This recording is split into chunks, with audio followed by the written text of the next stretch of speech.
All right.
Oh, excuse me, mom.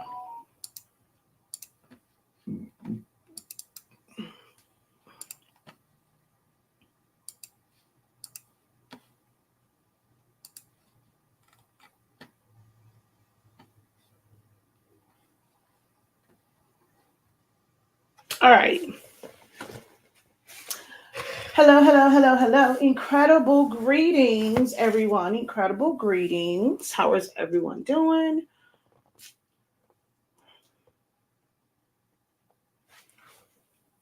I'm working from home.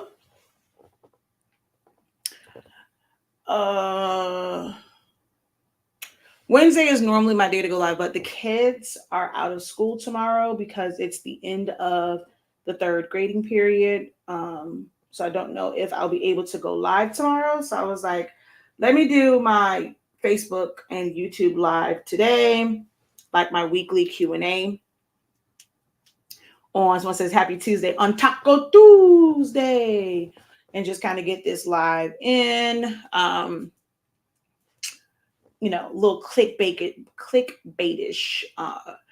So like whenever I just come on to just be present and to educate and just to help, those types of live videos to me. Hold on, let me flip y'all. Let me flip this to this side. That way I'm looking in one direction. Hopefully it doesn't tilt. Oh yeah, my door that Zanimani pulled the stuff off of. All right, hold on.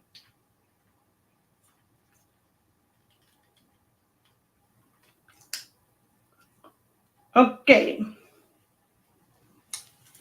Oh, wait, no, now this is in the way of you guys. Hold on. All right, I'm trying to figure this out, y'all. Give me a second.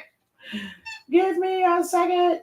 Dang, it doesn't even seem like it's that high to be in the way, but damn it, it is. All right, let's see. Hopefully, if I lower this just a little bit.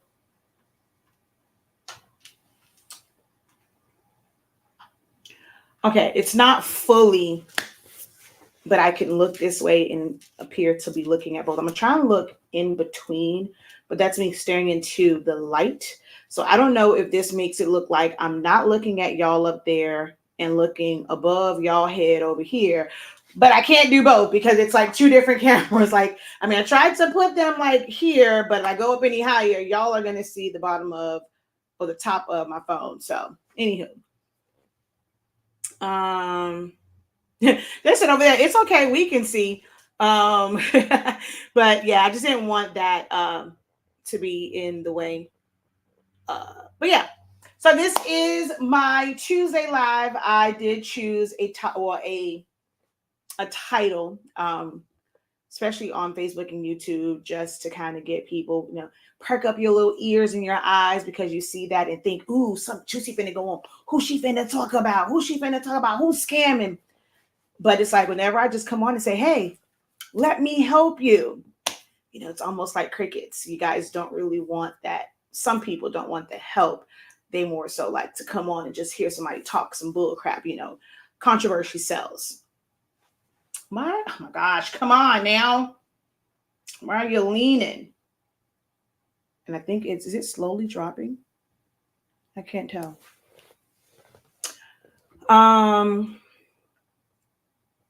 But my name is Shakeya Lavelle. I go by Shakeya the Professor, is what most of you guys know me as.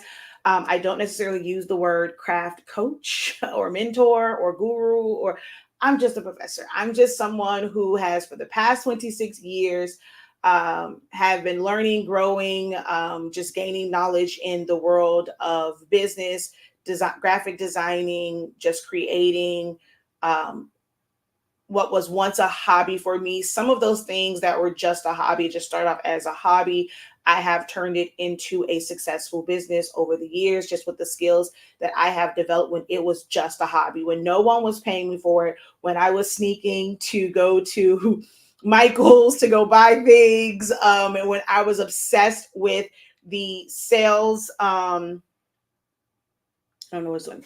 When I was obsessed with getting the sales flyer every single week.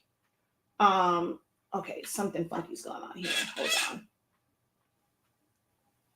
So when I was obsessed with getting the sales flyers from Michael's every single week, or obsessed with getting the ones from, this is so weird, getting the ones from Joann's or whatever, and having a garage full of stuff that I'm not going to use, throwing away a whole bunch of stuff, never making money off of things. It was just something that was very therapeutic for me, just something that I enjoyed doing. I enjoyed being able to hand make things. I was obsessed with making a lot of stuff from the Dollar Tree, when you're like, okay, it's just, it's just $1, not realizing I spent way more money buying a lot of the little things from Dollar Tree, because it's smaller packaging, smaller quantities for $1, when sometimes if I just went and purchased it in bulk, I'm actually paying less per item. But I did a lot of Dollar Tree crafting. I did these things as just crafts, as just a hobby, and just those skills.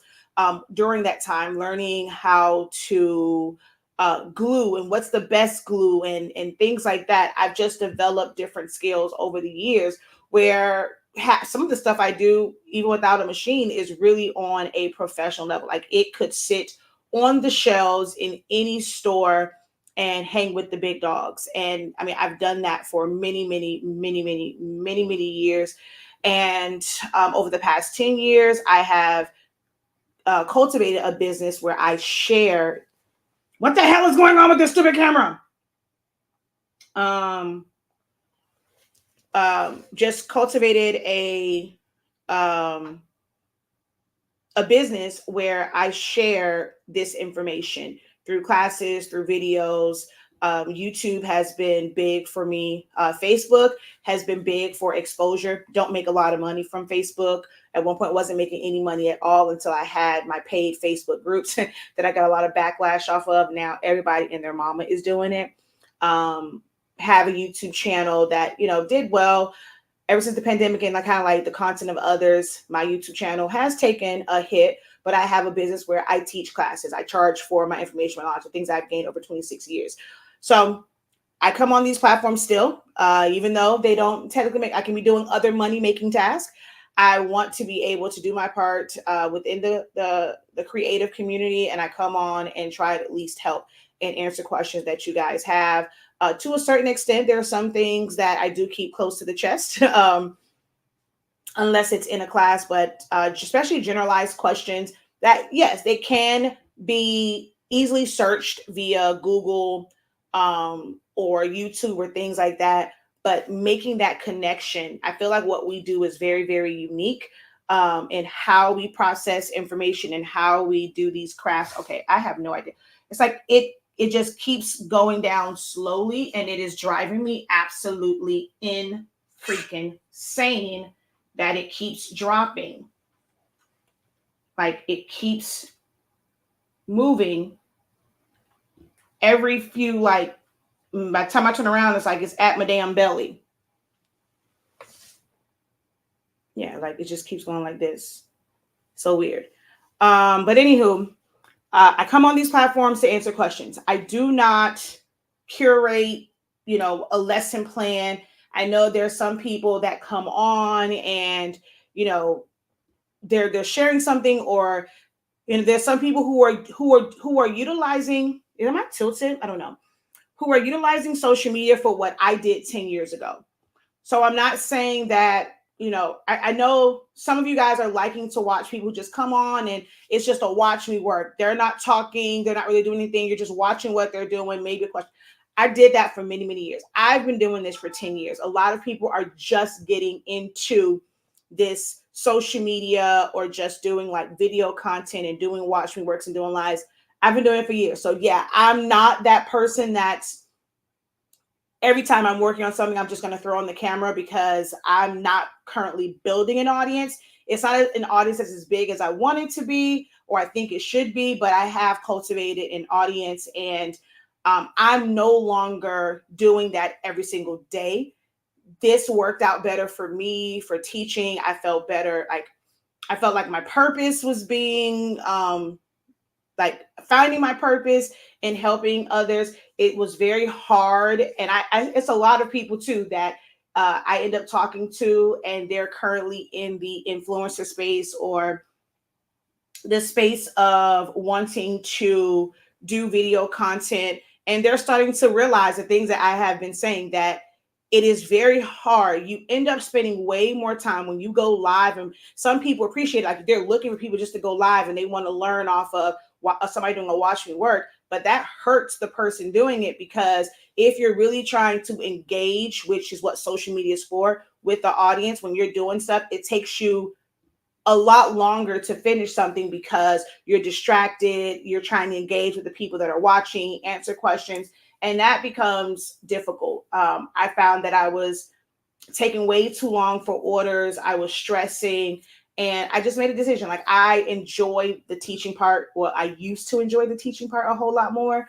Now I'm at a point to where I think the way that people want to kind of learn is more so through watch me works. And I'm just not willing to fully go back to that.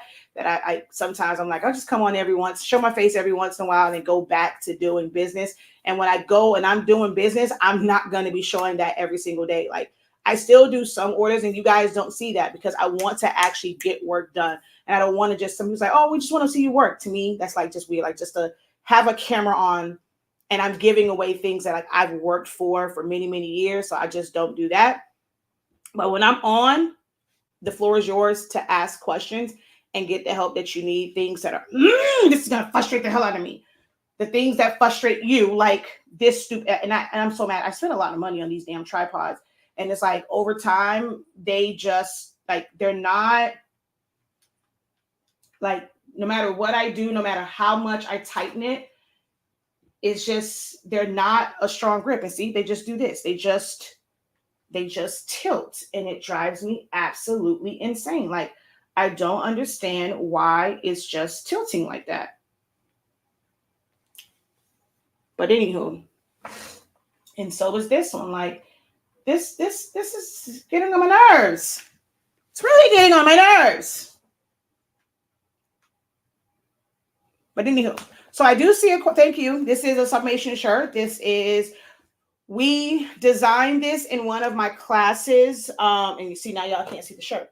So I designed this in one of my classes called the Switch Up, and there was an image that was just a regular JPEG. I taught them how to trace it, how to change out the hat, how to change out her hair. We changed the eyes. We put different lips on it, different noses. Some of them had dimples, all sorts of things. So I have a whole class on how to design something like this and just customize it for yourself. And then this was an added one where there was a big thing in the craft community with the interlocking letters. So I did a video showing how to do that. So that's where this is from. And of course, this is done with our sublimation paper. Honestly speaking, sublimation paper, this was pressed 365. Well, actually, I don't know, because there's one of them. Hold on, I'll show you.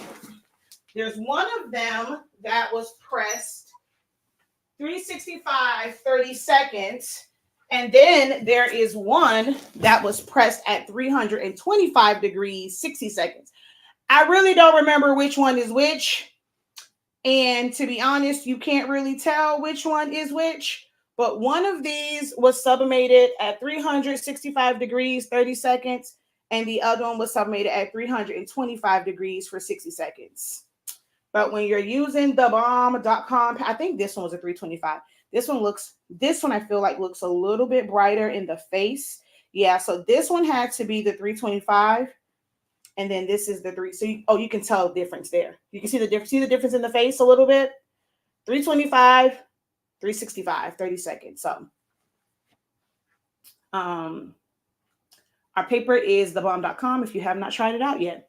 All right, so I do see a question here. Someone asked about the boxes. So it's not a board. I didn't score those boxes. I didn't put them together. I did not glue anything. I did not make the box. That is one thing about me. I don't feel like everything has to be made. I use something that was already done and made. Because I have an event planner's background, I did a lot when it comes like to paper things and gable boxes. And to me, the big cake boxes, I see them as nothing more than like a big old gable box. So it's just a big cake box, and that's it. I got it from Amazon.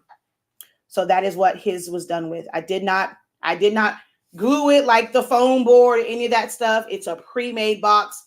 All I did was put a design on the front, back, and sides. I have a question, but I will post it in the group a little later because I need to upload pics. Okay. We'll be looking out for that.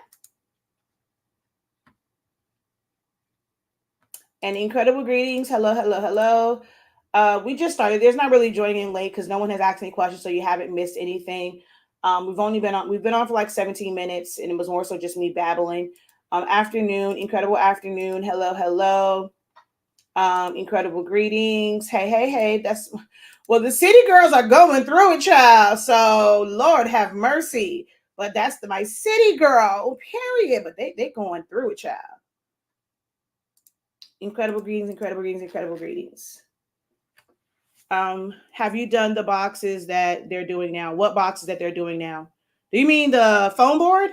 That's not a box. So if you mean the foam board, like vending machines, I've done foam board stuff. Am I going to do a vending machine? That's not a trend that really tickles my fancy. Have I done it before? Yes, I have a whole template I have a couple templates that I created for it. But for me, the amount of work that it takes for that, I just feel like, yeah, the vending machines, yeah, I've done them. I have a whole class. Like, it's nothing different. They're taking the same skills I have taught in 3 different foam board 101 classes where you're learning to cut foam boards and you're learning to glue them together. And it's just a window in it and then finding images of numbers and putting it on the side, putting a thing in there. So I have created things that are like that. I create boxes all the time. I have a set of foam board boxes that I have had for probably 9 years now. No, we are this is 2024. I've had those boxes, those buildings for 10 years. I have created foam board boxes that today Dynamite still uses 10 years ago. So yes, I've definitely done foam board work and created foam board boxes. I've created custom gift boxes from foam board, but those vending machines is definitely not a trend that, I desire to get into to make all of these things. But if you take my foam board class, you learn all of the skills that you need to do it properly and not have all those jacked up lines. Yeah, I'm not saying that you have to sell it, but if you want to learn to make it, my foam board 101 class teaches you everything that you need to know about it. I've had videos. So if you've watched a video of me cutting out a foam board cutout, exact same technique. I did when we did our Silhouette Anonymous month 2, 3, maybe 4 years ago. No, we see the business event for 3 years, so it's like the universe. So 2 years ago, I made a selfie frame. Exact same concept. You're cutting it down. You're going to cut a hole in the middle, and then you're going to just put the graphics on there. So I have technically shown foam board is not new to me. For some people, this is a new phenomenon for them. For the foam board stuff, it's not new to me. I've been using foam board for well over 15 years.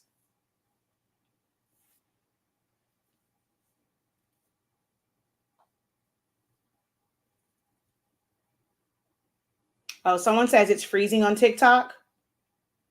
No one over here. Y'all didn't tell me y'all were freezing over here on TikTok. Oh my God, this is gonna drive me insane. I just need to get, Even's gonna kick my butt, but I just need probably a better stick. I probably need to go find another screw because it's like the screws that came with this Elgato stand sucks. So I probably need to just get another one. And I probably just need a solid pole because these sections is just definitely not working.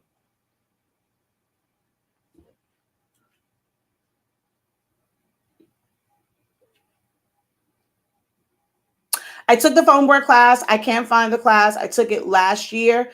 So yeah, if you took it last year, it would be on your dashboard. Let me see real quick. Hold on.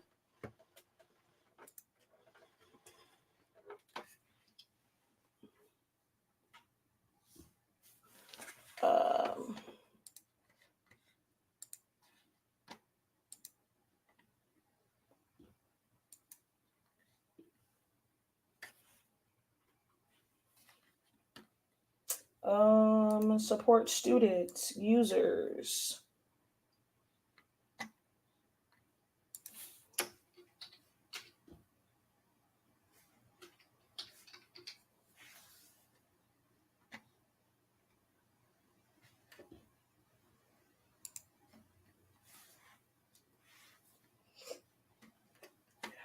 Um,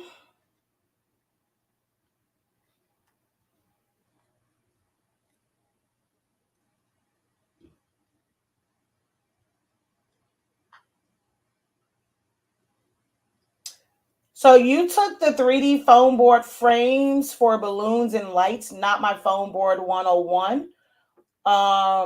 So that one is a little bit different because that was like more so like design, and we did like that class was really long. It ended up being 2 days because I actually that was probably one of the last times I did like a full-on hands-on where I was waiting for other people to cut and do all that stuff because those sessions end up being 10 and 12 hours. And I'm like, for me, once I do it, I'm doing nothing but waiting for other people to do it. And some people move slower. I think that was probably the last time that I did a start to finish class because that's way too many damn hours. Way too many. But that's the only one, unless you have a different account. That is the only one that I see that you took is the frames and foam board class. So you have to look for the one that says 3D foam board frames for balloons and lights. And that is where you will find some information. But yeah, you don't have the foam board 101 class. Or at least not under this account.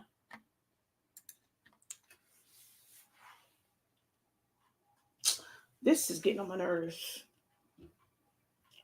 Really getting on my nerves.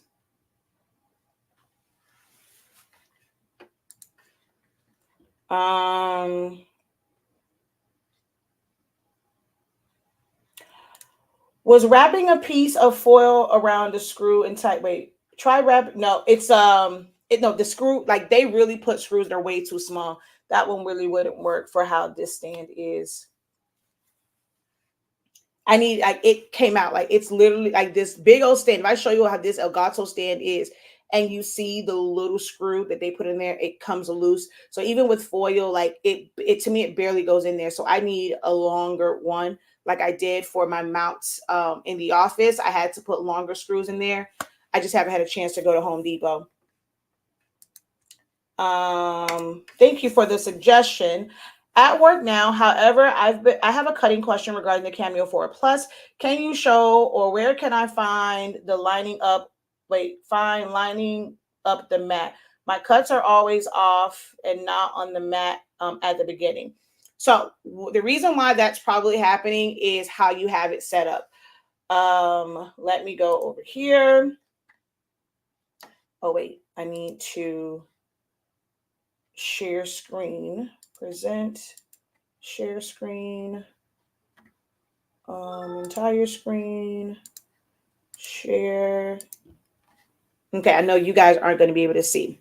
So right here, like the way that the 4, the 3, the 4, the 5 work, they don't have an option to load mat or load media.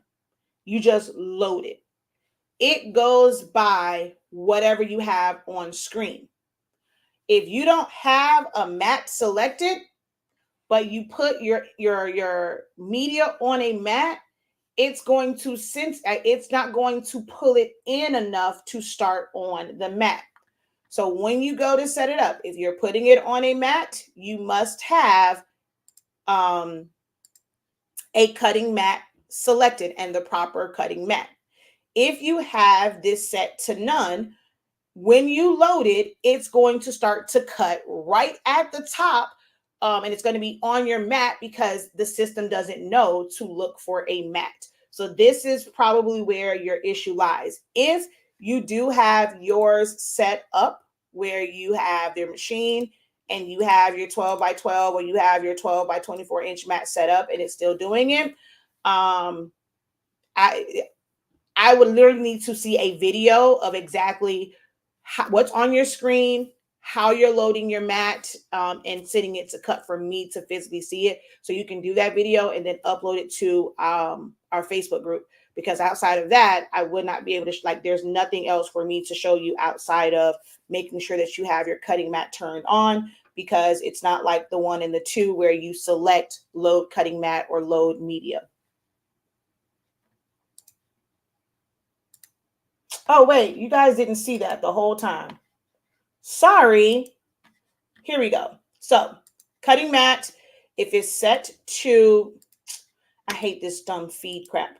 If it's set to none, no mat. And so as soon as you load it, it's going to start to cut right at the top. It's not going to search for, so you see when you turn on a mat, there is a distance here. So when you just load it, it just loads. It determines how far to pull that, whatever you load in, it determines how far to pull that in based off of what's here. So you need to make sure that you have a mat selected if you're putting it on a mat. If you're not using a mat and it's none and you're just loading the media, it's going to load and then cut wherever it is. Now, I don't recommend cutting print and cut without a mat, but that's just me.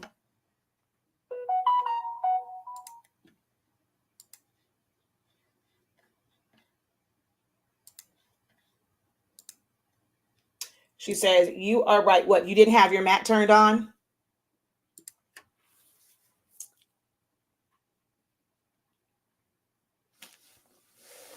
This is going to drive me crazy.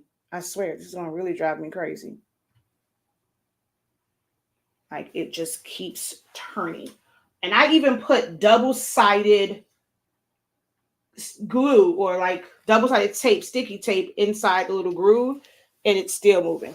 She's like, no, I did not. Yep, see? So yeah, normally there's not too many things that you guys ask of me that I haven't like somewhat experienced to where I usually identify from basic questions. It's like I said, if that doesn't answer your question, then I need to see more. How do you turn off the crosshairs? Crosshairs will turn on for most people because you're trying to type something. Hello, hi, help, whatever. You're normally hitting H on your keyboard. And if you don't have a text box open, you've activated the keyboard shortcut. So just hit H again and it will turn it off. So crosshairs are activated by H, H, H, H. When nothing, if you don't have any text box, just hitting H will turn it on and off.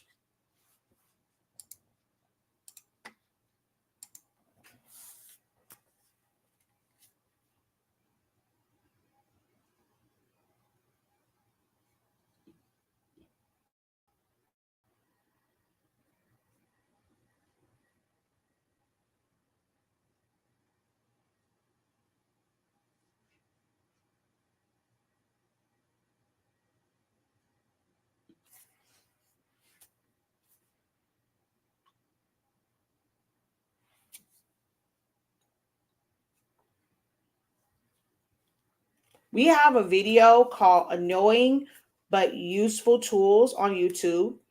It's a couple of them on there. Crosshairs, center of rotation, and something else is on there. And then we also teach it in Essentials of Silhouette Studio.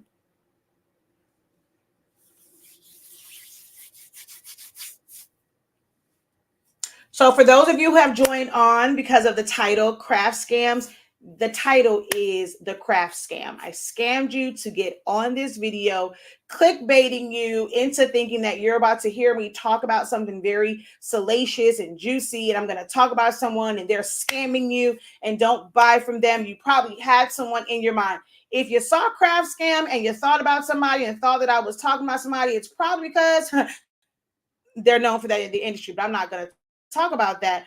But if you had something in your mind because of the title, you probably, you probably already know what's going on. So there's no need for me to say that if you came on here expecting that I was going to be talking about someone. So the craft scam is me scamming you with a clickbait title to get you what you need. You're in the right place. You came, some of you guys came for the wrong reasons, but you are now here and you're here. You're going to stay for the right reasons because you need help with your side hustle, your business that you're trying to curate and build and scale.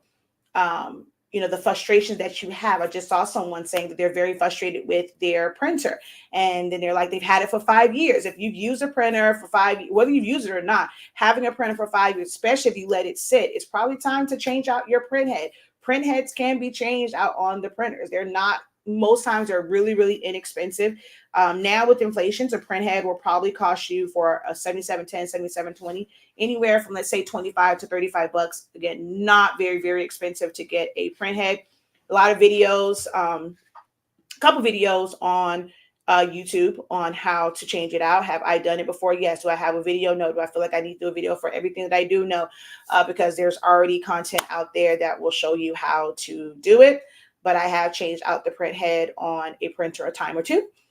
And that's why I know like it's easy. The hardest part is, especially with like the Epson ones if you're looking at it on the left-hand side, getting to that little tab can be a little bit hard to like pop that piece up. That's about it. Probably have to try a couple different things to get in there. Other than that, it's not hard to change out your print heads.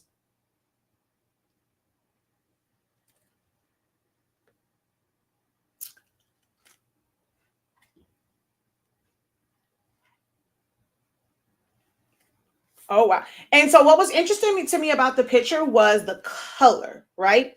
It's almost like when you're looking at it, I've never seen DTF, like, especially for something that's black. It's almost like it was bleached. And that was my concern, was bleached somehow, because it's like, if you look at it, the way the color is at the bottom, and then when you're looking at the part where it was removed, when you think about putting bleach to black, that's what it turns like this kind of orangish color first.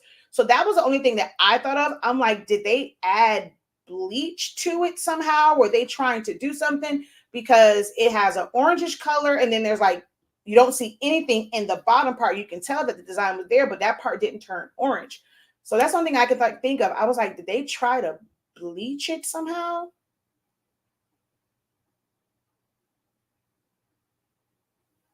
So yeah. Oh, I'll show it in, I didn't save it. I'm on this one. So I have to, oh wait, you know what? I can probably do it from here though. Hold on.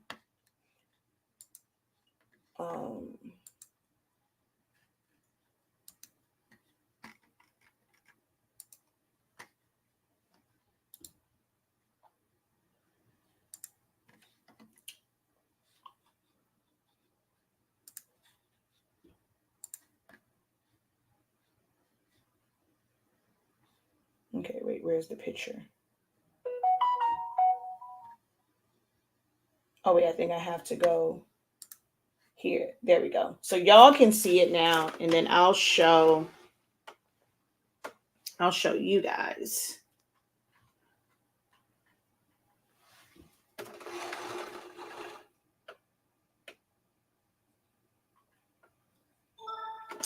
So they said that it came off. And so this is the part that I'm talking about. Like, you can tell that there was design here, but it doesn't have that same coloring. And normally, like on something that is black, you see this, that's like a bleaching effect. Like, when people do the bleach shirts and you're taking like that, like to me, that's more so like, I was like, why is this like discolored and then there's nothing here? So yeah, I'm not sure. Like, that's just what it seemed like to me. Like, did they try and bleach it? Or maybe maybe like you said, they tried to iron over it, like trying to iron the whole thing, and they had the iron up too high, or maybe didn't have on steam, and like they caused that, like they ironed it and it started to come up. So I don't know, because when we're pressing, it's even heat and it's your heat press is coated, or you're gonna cover it up. You're not like ironing right on top of it. So maybe they tried to iron it. I don't know. Yeah, but yeah, so I'm like, even so, ironing was also my first thought, but then I'm like, this color definitely gives off bleached. So yeah, I don't know.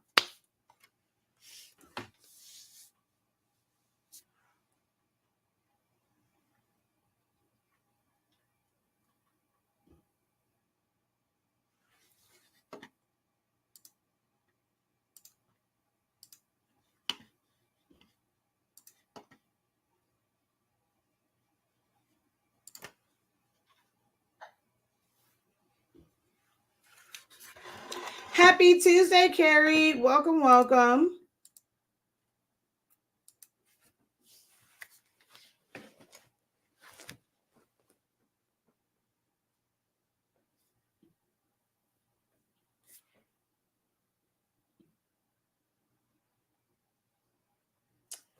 Any other questions? If you are just hopping on over on Facebook and YouTube, there's probably some new people in. My name is Shakeya, also known as Shakeya the Professor. I have been in the creative space and just working different things within this industry for 26 years. That also includes many, many years in just really knowing and understanding business and contracts and inventory, and just really learning all those things when I worked at American Airlines Arena. So I have been blessed, and I feel like everything in my life has been set up for teaching, which makes it really, really hard for me every time I think about the fact that I'm always like, I feel like it's time for me to step away. I just feel like the industry has changed, and they'll tell you, like, if you don't change, I'm just a creature of habit.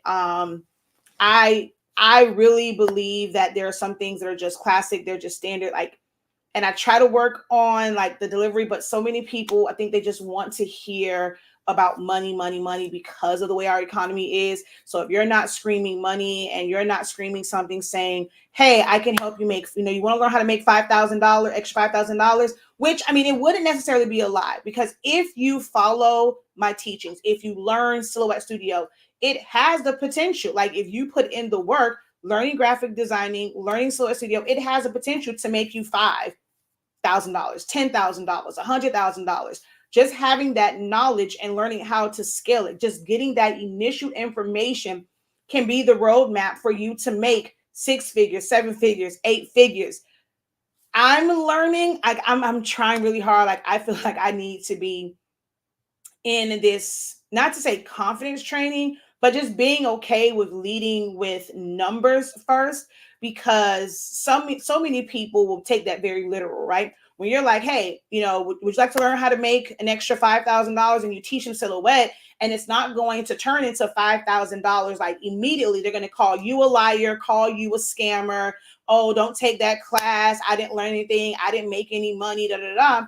And it's like, no, this is what's needed. Like, I am somebody that can honestly say, from the same information that I teach every single day in and out, whether I am just commenting on a post, if I am doing a video, these are all skills that have helped me make multiple 6 figures over the course of like each year. So not like, over the course of 5 years, okay, I finally hit 6 figures. No, we're talking consecutive years hitting multiple 6 figures, having years where you're hitting multiple 5 figures, like just from what I'm bringing in alone, and not my husband's, and not, so technically 5 figures is 10,000, if you can get to that point, but we're talking 5 figures is 90,000, 99.9999 is still, technically 5 figures. And I have been able to do that from the knowledge that I have. It's not to say that one particular thing, not just selling t-shirts. Oh, you're going to make $100,000, just off of t-shirts. Depending on what type of shirts you sell, how you sell them, if you're doing custom shirts, if you have a team, if it's just you. I'm not going to say it's impossible. If you're doing onesies and twosies and everybody's getting a different design, it's going to be really, really hard to hit that where you're profiting 6 figures and it's you by yourself. And you have one printer, you have one cutter, you have, you're only utilizing social media. You're not going out and seeking out, figuring out how to get like actual bigger contracts where you're doing multiple orders. I've done orders where I'm doing the spirit shirts for an entire elementary school. I'm doing orders for an entire organization, whether it's a park, if it's a club or organization. I've done large shirts for travel groups, and it's a whole bunch of people going. Like, I've done orders for these, but it didn't come from just doing stuff on social media. So I can teach you the skills that I have in graphic designing, and learning how to properly design has made it possible for me to make multiple 6 figures several years in a row. But just taking a $20 class, taking a $50 class, taking a $100 class isn't going to just instantly get you there. And that's the part for me that's kind of hard when I'm on here and I should be selling and I should be doing everything in my power to get you guys into at least my Essential Select Studio. I have a creative business program that I did. It's a bigger investment because it's about really understanding. There are some people that said, you know what? I'm glad I spent $500 to learn that I'm not ready for this, versus some people where they're buying every machine that you can think of because an influencer said, get this, get that. Oh, well, if somebody, when they come to you, they want a shirt, well, you're going to lose out on money because guess what? They're going to want a tumbler with that too. If they're going to want a tumbler, they're going to want this too, whatever. You want to be a one-stop shop. That is the quickest way to go crazy and to go broke. I'm sorry. Like, I've learned my lesson. I was just saying this earlier. Someone was like, they have an event decorating business and they want to learn like party favors to add that. If I had to do my event planning business all over again, I would still probably do it the same way, to where I am outsourcing. There are things and skills that I like to have to be able to make things for my own kids. I am a DIY person. If I wanted to save on time and sometimes it's not even about like money, it's just convenience, I will hire somebody to do certain things for my kids' parties, but I enjoy doing them. So I like having those skills to be able to do things for my kids. But at the same time, when their birthdays line up with a busy month for me, MJ's birthday is May 20th. I am still like deep into grad season, where I feel like ever since I like really got into grad season, his birthday has suffered unless I have somebody else do it. So it's not that I can't do it. I don't have the time because I'm working on my own business. So I have to support somebody else's business to make sure that things can get done for MJ. I'm trying to figure out now, like, I have so many classes and things like that I'm doing for 365 Creative Academy. Zani Mani's birthday is next week, Friday. I'm probably not going to get to his stuff, touch his stuff, design anything until next week, Wednesday. I'm being so for real. But as far as like actual orders or like clients, there are certain things that I love to do. I love putting the vision together. I can draw it out. I'm going to take what they're thinking and I'm going to make it come alive. But I am going to outsource everything. I'm going to get paid for the work that I'm putting in, and I'm going to support somebody else's business. Me keeping linen, I hate it. Now, when I first started, it's like, oh, well, why should I rent linen? I can buy it for the same amount. Nope. It's certain colors I keep, and those are ones that I can use for myself. I can use them for personal parties, and if somebody needs to borrow them. But that was also an issue where, because I had it, everyone kept thinking they can borrow it. Then I end up not having stuff, or stuff end up with holes in it, stains on it. They don't care. Like I could not stand renting out linen, or it's like letting people borrow it. When you are responsible for washing it, what most people don't tell you when they're telling you to buy linen, if you don't have a major contract with the big, you're taking bags and like you have a big contract every single week, and you're just trying to take it to a regular dry cleaner and not one that specializes in linen, you're going to spend way more money. Most people are renting their linen out for like, well, back then it was like $12. Like now you might pay $15 like for a linen. But if you took that to a regular dry cleaner, you're going to pay more than that just to get it dry clean. If you decide to do it yourself, you're putting it in the laundry. Well, who's going to be the person to iron it all out and steam it? You know how many hours it takes to do that? So for certain events, yeah, me and Even, we would have two irons going and we're watching TV and doing them. It was the worst thing ever. If I ever get back fully into event planning, nope, I am not doing linen. I don't care about it. I don't need my own inventory of linen. I want to order it, have it delivered. It's already pressed. And when it's done, I'm going to throw that shit in the bag. I'm going to take it to you. You deal with that. When it comes to doing all the party favors, because you're trying to make this bundle and everyone teaches you and you do bundles to give people these discounts because you're giving all these services, but it's the same amount of work. Never, I don't do overtime for free. So I'm like, you want to give this discount to bundle up this whole party. So you're making less money, but you're doing more work. You have to design this, create this, glue this, spray paint that, color this, print this, staple this, dip this.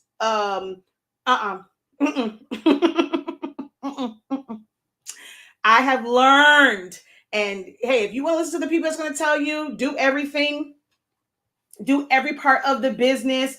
Now, I'm not saying that you cannot have a business that is a one-stop shop, but you as one person cannot be the one-stop shop.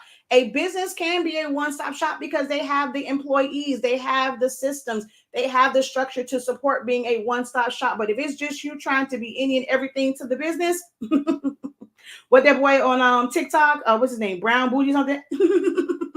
No, I cannot. I would never endorse trying to be a one-stop shop if it's just you and you don't have hired help, not just volunteer work. Oh, my family will help me. My husband, my aunt, my friends will help. No. If you cannot pay them and have a set salary, you should not be trying to focus on being a one-stop shop. I'm sorry.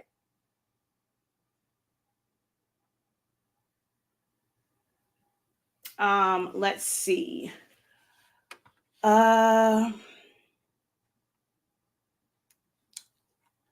Teach great information. We don't have to do everything. You do not. Hey, my professor. Hi. You know, the man reminds me of, I'm not sure if you guys watched the show. It's called The Way Home. And it took her forever to realize the painting that says My Catherine wasn't from who she thought like painted it. And that's one of the things that they say, like, My Catherine. So when you say my professor, just reminded me of the show The Way Home. I've had a problem with vinyl cuts. I was doing a cut for text with a font preloaded in the Silhouette program. The text edges were a little jagged. Should I have left the line on the text? So it all depends. You'll see, like, what I want you to do is go to that same file and zoom in on it. Certain fonts will look kind of smooth, especially when you're just kind of looking at them, when you're about to download them from Creative Fabrica. And when you really zoom in on it, it's actually a jagged font. So zoom in on it really, really tight and see if it's smooth. Not all fonts are smooth. So it just might be the font itself that's making it jagged and not anything that you have done. So I just want to be creative and enjoy my retirement and do things that I love. If I make money, okay. If not, it's okay. What do you feel about DTF transfers? I actually love, the addition of DTF transfers. Like when they came about, it makes it to where you can have something that is a full-on graphic and be able to just print and press. Anything that allows you to print and press. I'm all for outsourcing. I used screen print transfers for a really long time. I still do to this day. They're great for like single color, two colors. Once you start moving into multiple colors, even if it's like this, where it is like a vector, it's not a lot of shadowing and things like that. Like, this is something that this could easily be done with vinyl because it's solid colors it's a vector design, solid colors that can easily be cut out and layered. This can be done with screen printing. And you can either do simulated. This will probably be done more so with simulated process versus spot coloring, because this is way too many colors for spot coloring. But once you hit over like 3 colors, then screen printing doesn't become as efficient, cost effective if you're not ordering a bunch of them. So if I'm doing transfers, like when I had the schools, I need to do 300 of them, even if they're full on color, I'm going to outsource that every single time. I don't want to have a screen printing press in my home. I don't want to have a workspace where I'm doing them. I don't do them often enough. So I was very, very grateful to find that as an option, that you can just submit your design. Someone's going to take it. They're going to screen print, and all you have to do is press it. It's absolutely amazing. So when DTF came along, it makes it easier to do smaller runs. Is it as cost effective as the screen printing ones? Absolutely not. Even if you're doing one color, it's still the same exact process. It's still having to put white ink on the back, the powder. So even with one color, you're going to pay the same amount for a DTF transfer, where I can get single color screen print transfers for 15 cents, 20 cents plus the setup fee. So I do like the thought of DTF transfers. It was a way to also kind of be able to put it on darker garments. It's the same kind of technology, kind of, sort of, when it comes to like DTG, except with DTG, they put the white down on the shirt first, and then they put the color on top. DTG kind of got a bad rep because at one point you could only use wrung spun cotton. You couldn't just use and that's the other thing, right? The average crafter does not understand that every cotton shirt is not the same. You could not just take any old regular cotton shirt and just put DTG on it. It had to be wrung spun cotton. It's a specific way that the shirts are made in order for you to do DTG on it. You couldn't do polyester in different blends. And then they created newer and better pre-treats that allow you to do other types of garments. So DTG was great, but it had its limitations where you had to use a specific one. So when DTF came along, it didn't matter what the fabric was. You were able to have that design and just place it. But also, there's like the whole topical. It's still topical.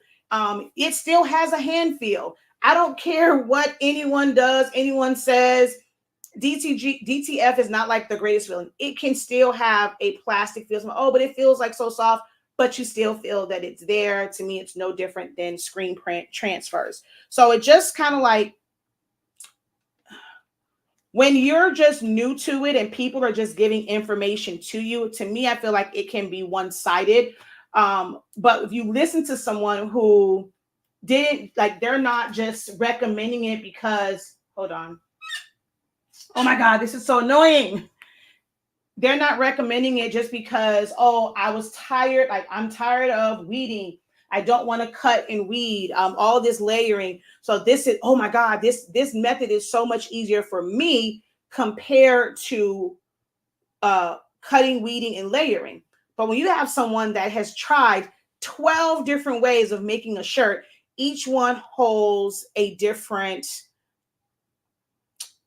like, it's just different. You know, I have a roll-in. People ask me all the time about transfers for shirts from the roll-in. I didn't purchase my roll-in BN20 to be able to do printable transfers.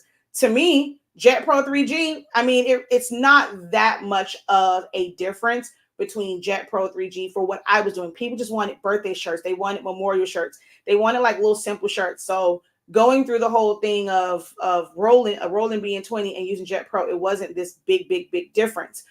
So it was never like everyone's wanting to convert printers. Oh my God, I can convert this printer to do eco-solvent transfers. People were asking me about it. Okay, what about it? Like, it's no different. You still have to print and cut. If it's a design that has pieces to it, you still have to weed it. Like, it's no different than Jet Pro. Some people say transferring it. Well, guess what? I don't have those problems. I can transfer mine because I buy large heat tape. Some crafters want to just use a small heat tape. Oh, well, what's the benefit? Why are you selling these wide format heat tapes? They're expensive. Why would I pay $13 for heat tape? Because there's somebody who needs the wide heat tape because they might be doing Jet Pro 3G and they need that as a transfer because your regular transfer tape doesn't work. I've experienced all of these. I've had the highs, the lows, the ups, the downs. It's not just a black and white, just, hey, just give this answer. I am one where you ask me a question and you're looking for really like guidance. I'm going to ask questions back to you so I can give you what may be the best option for you for whatever you're trying to, like, whatever your pain point is. If you are somebody's like, I want to be able to do vector shirts, but I don't want to weed and cut. Okay, these are what your options are if you're doing it X, Y, and Z. Well, if you want to be able to do it on demand in your home, then the only thing that I would recommend is not necessarily abandoning what you're doing, but now make it easier. So now you're going to have, if you only had one machine and you're changing out the paper, changing out the vinyl, and it's like all this. So now maybe your solution, instead of getting into DTF transfers or screen print transfers or white toner transfers, maybe it's time for you to invest in at least one or two more cutting machines. That way you can be cutting all of the colors at the same time, and you're not loading the one machine and it's taking forever because you're cutting all of your colors on one machine. Maybe just having multiple machines is now your solution. Maybe even just having multiple mats. I know of so many creators and they say they're in business, but they have one or two mats.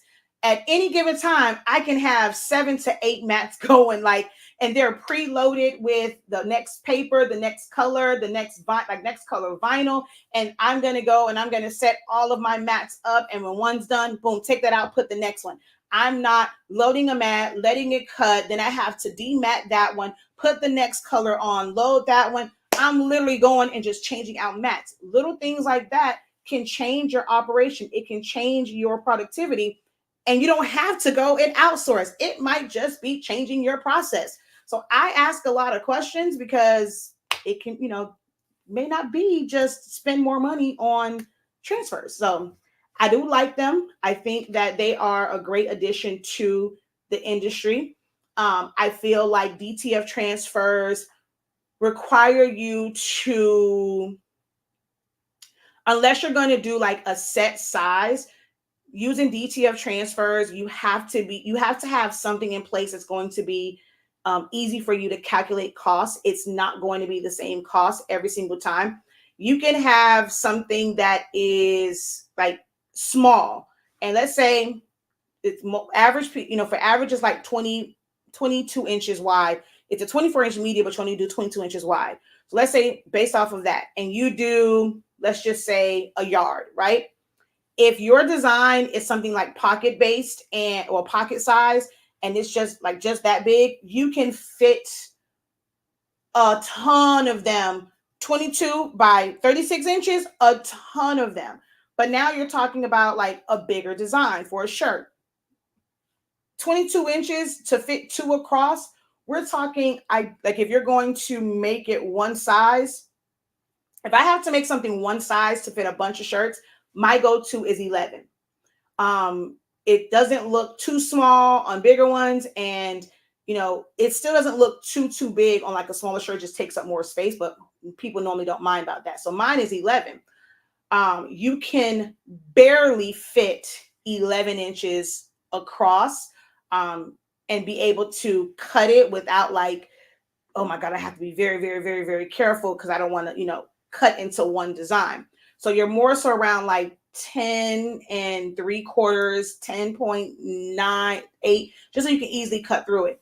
I don't like having to cut. I don't care if you have a stand that you're going to put your roll of gang sheets on. I don't care if you're using an electric scissors. That is still time that you have to spend cutting all of that shit down. And if it was 100 small prints on this long gang sheet, who in the hell wants to, that becomes more annoying than weeding all the stuff, because you now have to still cut this stuff down, cut down 100 versus I'm going to order a screen print transfer. They have big machines. I'm going to order it. They're going to come pre-cut for me. I'm going to pay for that service. I don't want to do that.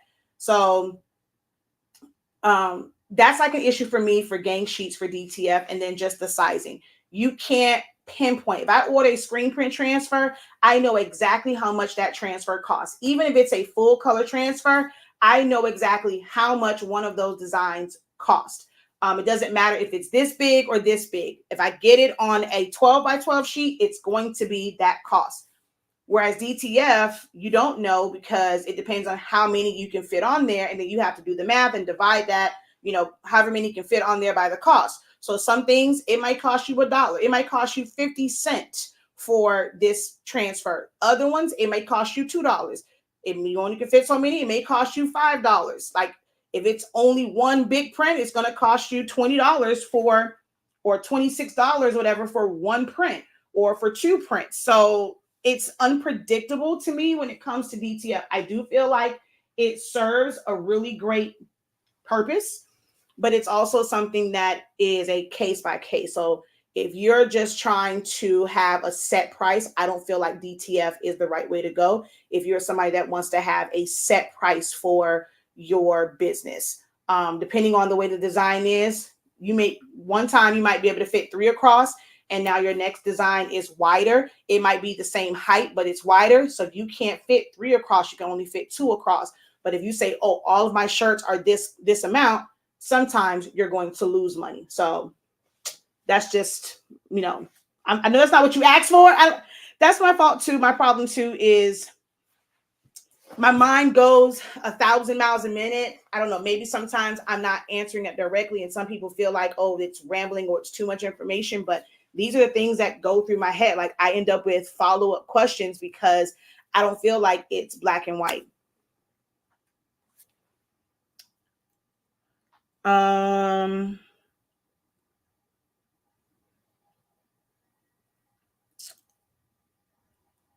Yes, indeed. My wife runs a cleaning company and I do their shirts. And one of the girls always has a problem with the logo peeling because she always is getting harsh cleaner. Oh, okay. That was for LaShonda's own. All right. So let's see what else over here.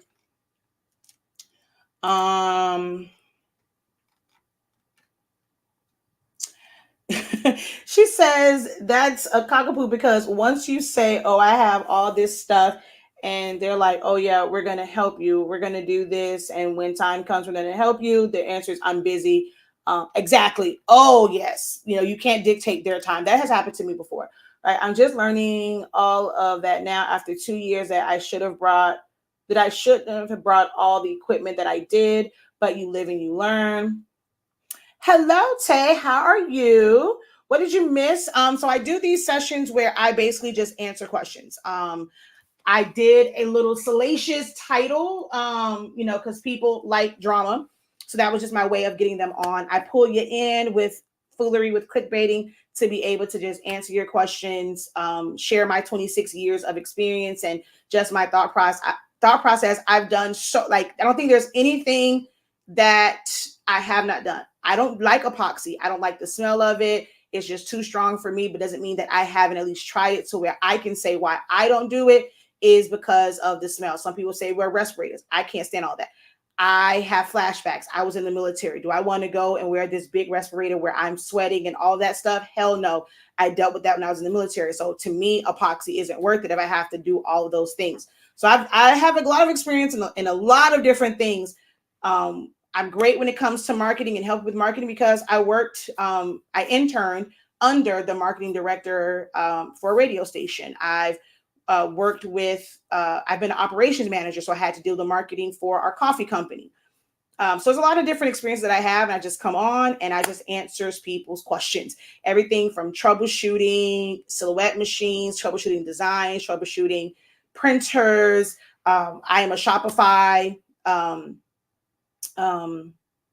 partner. So if you had Shopify questions, I've used Etsy. It's just a free for all. Anything that I have knowledge and experience on, I do these live Q&As to be able to help. And this is really, I'm sorry. I'm about to end this TikTok because y'all not really saying nothing over here anyway. And I'm tired of lifting this damn phone up. So I'm about to end this damn TikTok. It is really driving me crazy. It is really driving me crazy. Yes, 100 miles an hour. I get that too. I do a lot of firefighters and EMS carnivals and things like that. They're always asking for firefighter shirts. So I was thinking if the DTF would be cheaper to order them pre-done and then put them on shirts that I already have. If it's a lot of colors, I mean, a lot of colors, it's a lot of graphics, it's a lot of gradients and things like that. Yes, go the DTF route. If it's not, and it's like, let's say a single color or just maybe even two colors, I would highly, highly, highly recommend screen print transfers. So for a 3X shirt, 11 inch or so is good depending on the design. Okay, if the 3X shirt is the only thing that you are doing, the only thing, my rule of thumb for shirts, like if it's a single shirt or just a single size, like I'm doing mainly like all the shirts in the order are like larges or something like that. My rule of thumb is from the center of your shoulders, you want to come down. Like if you were to fold it, that's the max. So with this one, this shirt doesn't reach what is the max. Like there's going to be space on both sides. What is the max, I'm coming straight down, is like over here. So it may not look like it's like from the top of the design, but the bottom of the design comes out. So following that line and coming down, like that's the max I'm going to make a design if I'm doing something for one particular. Okay, I can't do this. Y'all got to come over to Facebook or YouTube because this is driving me crazy. All right, got to go. Peace. Yeah, I can't deal with this. This thing tilting is driving me crazy. I got to figure out something better if I'm going to do both. So if I'm just doing that, I'm going to make it fit that size. But in the grand scheme of things, if you are doing a bulk order, if you're doing a mass produced order, what I want you guys to do, if you don't believe me, okay, you want to test the professor. Trust me when I say this, okay? You can go into any store right now, and probably the ones that are hung up as far as graphic tees. Take you a ruler or go to the school supply section, get you a ruler, and then put it back, whatever. And I want you to look at every single shirt, preferably something they just put out so that you have all the sizes from an extra small to a 3, 4X. You are going to see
Sorry about that.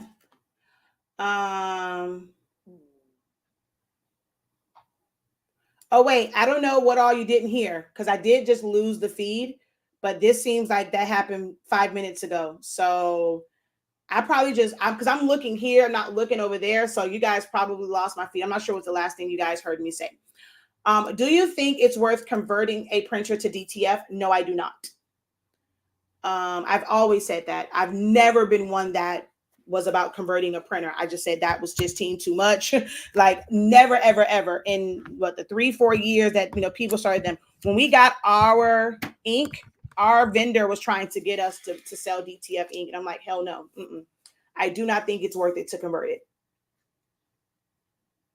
Oh, that's why all the people are gone. I didn't realize I'd been talking for 10 minutes or 5 minutes and didn't realize that I had lost the feed. I saw when it was up there. When I hit continue or cancel, it went away and I had to come back in. So I'm not sure what happened. Can you guys hear me now?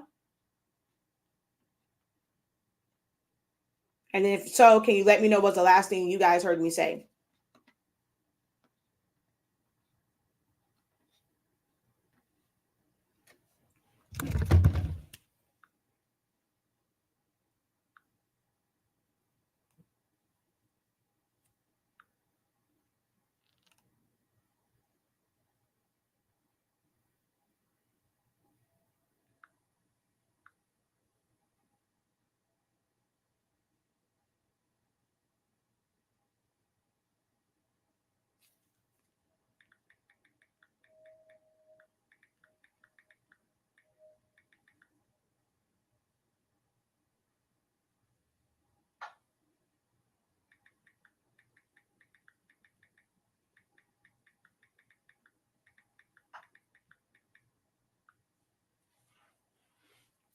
Oh, well, TikTok, I shut down TikTok. So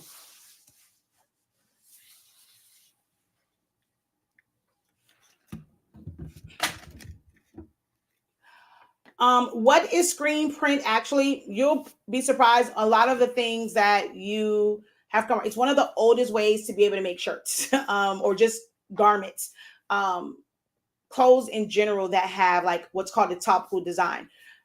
So there's water based, there's plastisol, and it's a little bit thicker. It lasts a little bit longer. And so regular screen printing is taking an ink. It's an opaque ink. It's a solid ink. So it's different than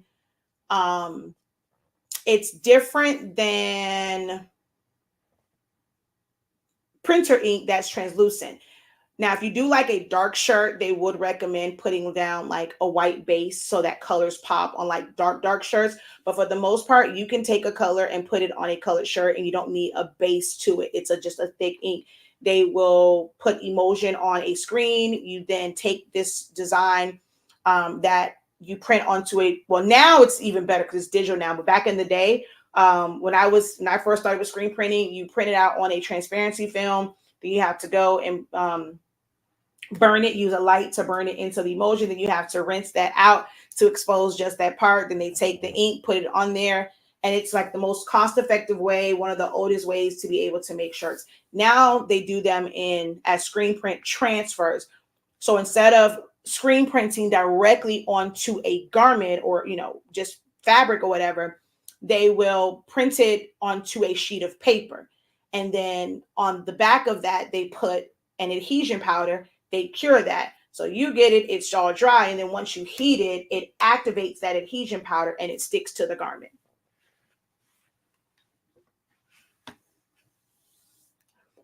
Okay. Oh, last thing I heard, 3D shirts, going to the store, checking the graphics. Yeah. So I was saying that, like, if you don't believe me, try it out for yourself. Go in and measure them, and you're going to see that they are all the same.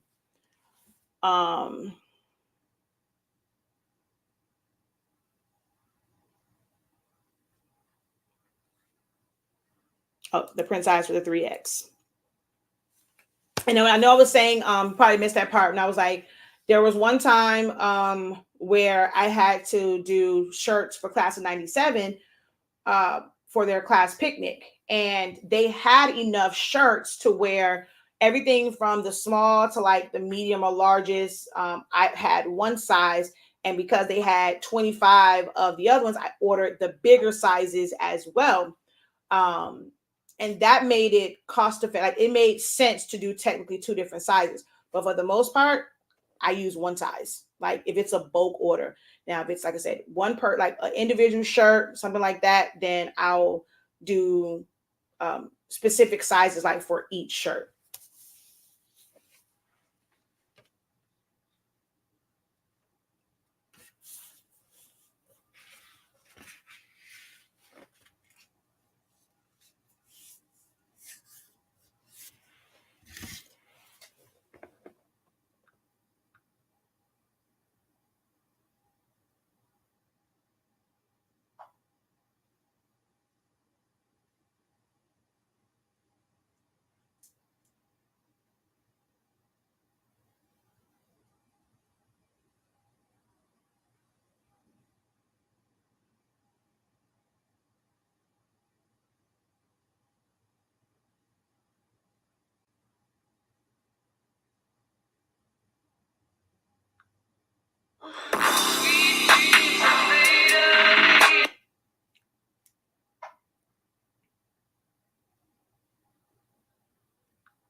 All right, next question.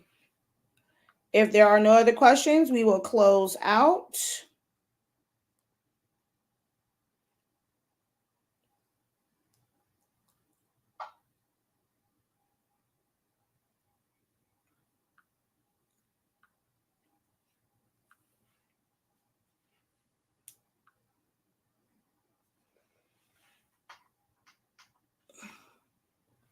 This junk is too bright.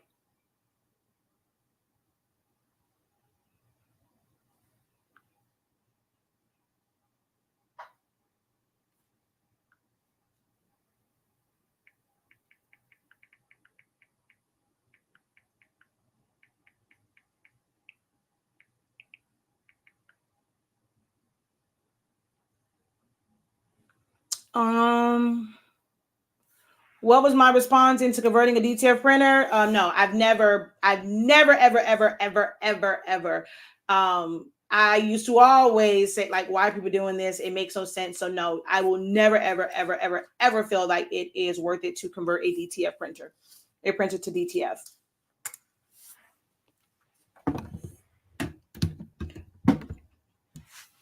When it, especially, I mean, with like the maintenance on it, now DTF printers are made to where they have agitators on it for the white ink, especially when people were using the 8550. Like, you literally have to take your entire printer and shake it up to agitate. The hell? Anybody got time for that? You're, because you're converting it, and the printers that you have to convert, they cost a pretty penny. They're not like buying a little $100, $200 printer, and you convert it. Is it necessarily the ink that's making it mess up? No, not really. But if something goes wrong, Epson is not going to give you any support. When you're converting printers like that, and you're investing that kind of money, and there's no support, though, even the ones that are teaching you how to convert them, they can only help you but so far. They don't know about taking a printer apart, how to completely reset it. So if something went wrong, like you can go to them, you can just send the printer to them, they can come to you to fix this printer. They only know like the basic stuff, soak your print heads if your white clogs up. There is no support for this amount of money that you are investing. Whereas when you're getting a printer, yes, I know no one wants, oh my God, they want too much money, but you're also getting maintenance, you're getting help, you're getting access to replacement parts and things of that nature when you are buying from a reliable source. Because truth of the matter is, they're doing nothing but converting printers also. Like, let's get that completely like, let's just get that straight from jump. There is no specific like printer that it was made for DTF. These are converted printers. The big boys that people were converting, it's like they're taking the guts from that and they're changing the shell. They're adding things to it to agitate the ink, or they're adding things to it, and how, like, the way the lines and stuff are. Like, they're just converting a printer, the guts of a printer, and just giving it a different outside shell. A lot of the printers that they came from, they have pinwheels. They have pinwheels, which you can't have pinwheels when you're printing DTF because if it goes over it, it's going to trail. So they're converting this and taking the guts out, putting it in a printer that has that's gravity fed, and they just have the pinch rollers in the back. Once the ink touches it, nothing ever touches that film again.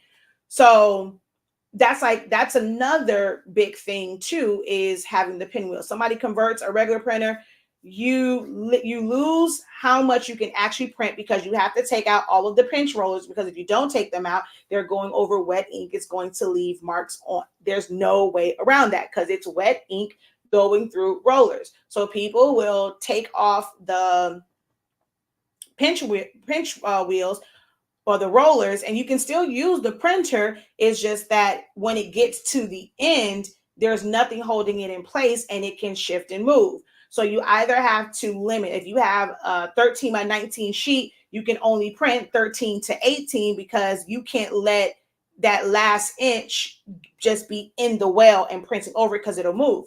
Or you have to tape it to a sheet of paper that's 13 by 20. So that way it's printing, but the rest of it is in the back. Like it, yeah. So hell no. Hell no, hell no, hell no, hell no, hell no. How long does screen print transfers last? Just as long as any other like method. If you buy a shirt from the store, most of that is screen print. It's no different than if you were to screen print directly onto a shirt. How long does a shirt last that you purchased from the store? How often are you wearing it? How often are you washing it? It's no different. So there's no specific like time frame.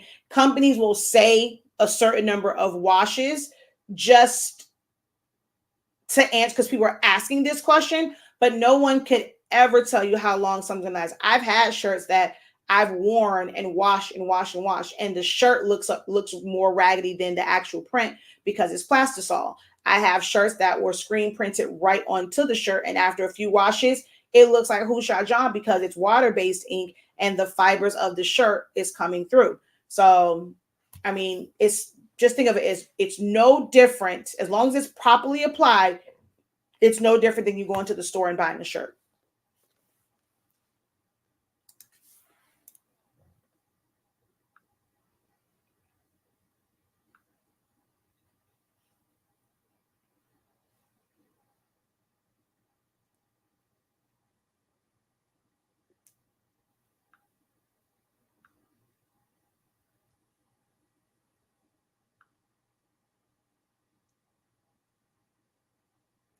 Oh my God, look like my aunt. They tried me. Look at that. Look, somebody comes to this video because I didn't put a thumbnail. Look at how they have me looking. I look so crazy. Now I have to make sure I go and put a thumbnail. I look like I'm about to sneeze or something, and it has me looking like my auntie. Oh, wow. That's so funny.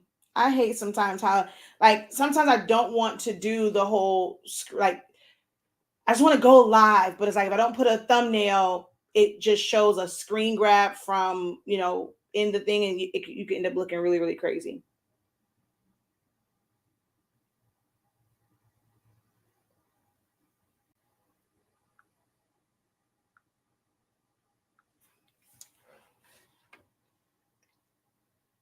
Hello, INKcredible Greetings.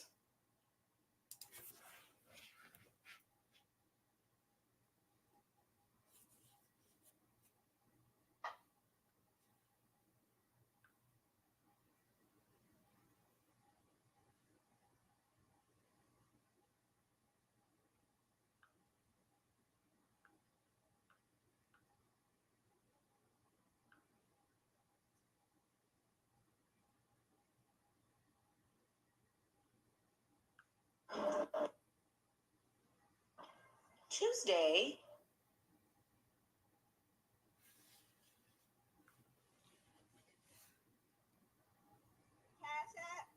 I will provide the information again. What's good, sissy poo poo? The border. Yes, order 25% off, y'all.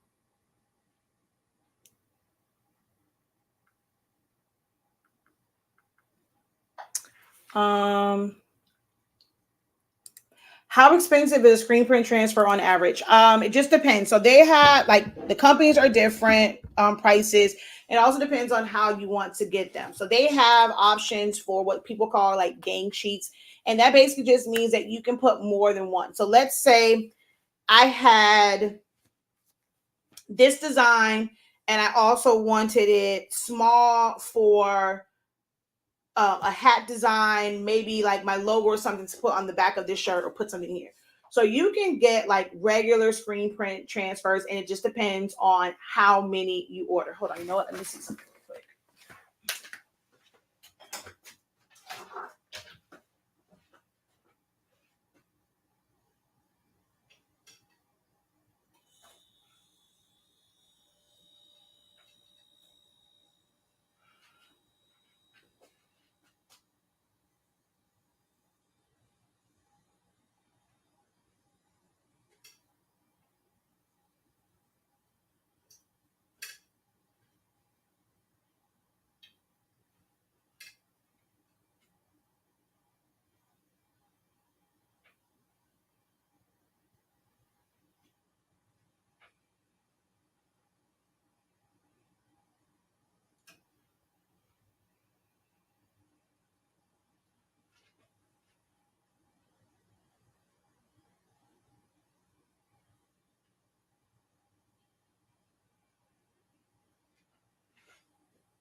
Hold on, I'm looking for a specific shirt.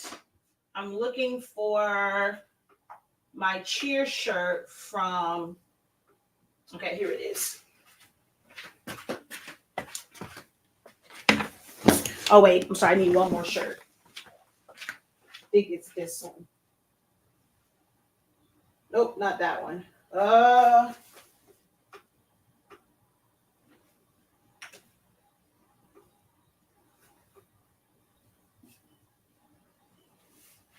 Where is my spirit shirt from MJ's school?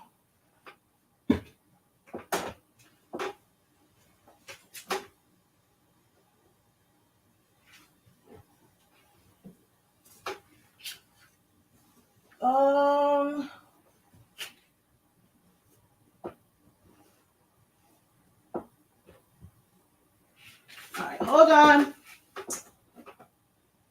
I don't think it's in here though. I think that might be in the bag since he doesn't go to that school anymore. Has not gone there for 2 years. I think I got rid of that shirt. Hold on, let me just check one more spot.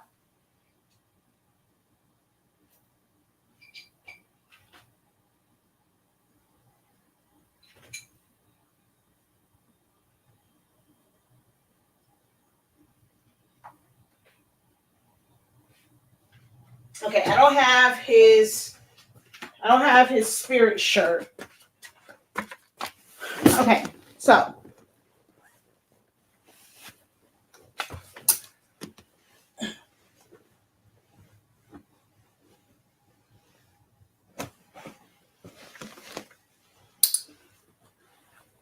I'm gonna turn my light up. Okay, so this is a traditional screen printed shirt.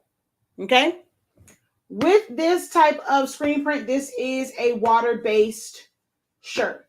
Screen print transfers don't come in water-based. This is normally done from its actual screen printing press. The water-based ink is on there, and they fade a lot easier. Someone like the Arena where they need 10,000 of these. They're not looking to get a super expensive shirt. They just want a cheap shirt. People always say things about like, oh, I don't like gilding. Well, guess what the American Airlines Arena uses? Gilded heavy cotton shirts. They're cheap shirts because they need 10,000 of them. So if you're someone who is hell-bent on providing the best quality shirts and you don't understand people are looking for shirts for certain reasons, it's not that they're being cheap. It's like, I don't need the best of the best. It's just a promotional shirt. I don't really care what people do with it. These will probably become washcloths. They don't limit this to just heat fans. If it's a game against Boston fans, they pay for that seat, they're going to get a shirt. They're not Heat fans. They're never going to use it. They may give it away or they may wash their butt with it. I mean, so they're not going to really spend a lot of money on quality shirts. So you as a company will lose out on that bid, not because obviously it's the Heat. They have money, but they're not looking because you have this shirt. You're like, I know my worth and I need to get $20 a shirt. The Heat gonna look at you like you stupid. Like, ain't nobody finna pay that for 10,000 shirts. Like, let's just be for real. But this is a water-based one. Few washes, it looks like this. Okay. Then you have some where they're making it with what's called plastisol. It's not like it's a thicker ink, and as you can see, the shirt is kind of faded, and you can see there's lint. I've used it. Look at the top. This is very much so worn, but this didn't fade. And you can also hear the difference because this is plastisol. Plastisol ink. The back of it, it's like, it's like, see, it's like a shiny look. Most people, the average crafter would think that this was vinyl, but it's not. It's plastisol ink. It kind of mimics vinyl, which is why there are times where I will use plastisol ink and vinyl on a shirt. The only thing with like plastisol is it can crack if it was not cured properly. It didn't sit in the heat. Like there's different variables to this to where it can crack. Once again, it's a gilded shirt. It has just a bunch of sponsors on the back. So they're not looking for this to be this super, super like expensive type shirt. This is an extra large. Look at the size of this on here. It is small. It is not this huge design. It is very small. Let's see. Compared to this, like, see what my honesty speaking is, its waist is, this is probably only about 9 inches wide. So that's that. This is a screen print transfer that I did. Now, there is a way to get this done in 3 colors. I chose to for the sake of cost. It took me more time to apply them, but cost-wise, it was better because this is two sets of 12-inch, no, one set of a 12-inch transfer and 2 sets of a 20-cent transfer and 2 sets of a 15-cent transfer. And then I have my way of doing it to where I basically line them up to where it's like still like layering. I layer them. So most companies and how they became popular is what's called 15-cent transfers. That was normally a 9 by 12.75. Whatever design that you can fit, turn it landscape, portrait, whatever. You pay 15 cents per transfer, no matter how many you order. And the setup fee was like $25. Now I think it might be like $30. So it used to be where you can get 100 transfers, single color, single image. You can get 100 of them for $35 plus shipping. Now it may average like, so now most companies have like a minimum. I think you only get the 15 with some of the companies once you do 76 or more. If you do like 1 to 75, I think instead of it being 15, it might be like 20 cents or 25 cents or something like that. Like they've changed their minimums over the years. But if you do a single color, so let's say if I had this one and I'm going to do a bunch of just this Pericles and the number on the back, and I was doing it for like my whole family, I could order the gold ones and I would pay a $25 to $30 setup fee. and each transfer, whether I ordered 25 or if I ordered 100 of them, would be 15 cents. If you did a 12 by 12 size, back in the day, it was like 20 cents for the transfer. The setup fee was like $35. If you do a 2-color, the setup fee is like $60, which is kind of weird to me, but because you go from just $25 and then the next setup fee, like it was $60. Like, it wasn't like $50 if it was 2 colors. It was like $60. And I'm like, why am I going to pay an extra $10 for you to set up? Like, it was only $25 for the one. So that's one of the reasons why I did individual ones, because I'm instantly saving $10 on the setup fee because it was like $60. If you did a full color, 3 colors, it was like $80, to do that, because they have to have a screen for each color. So just depends on which company you go to. On average, single colors, either 15 or 20 cents, or 20 to like 30 cents, depending on how many you're ordering, and then a setup fee.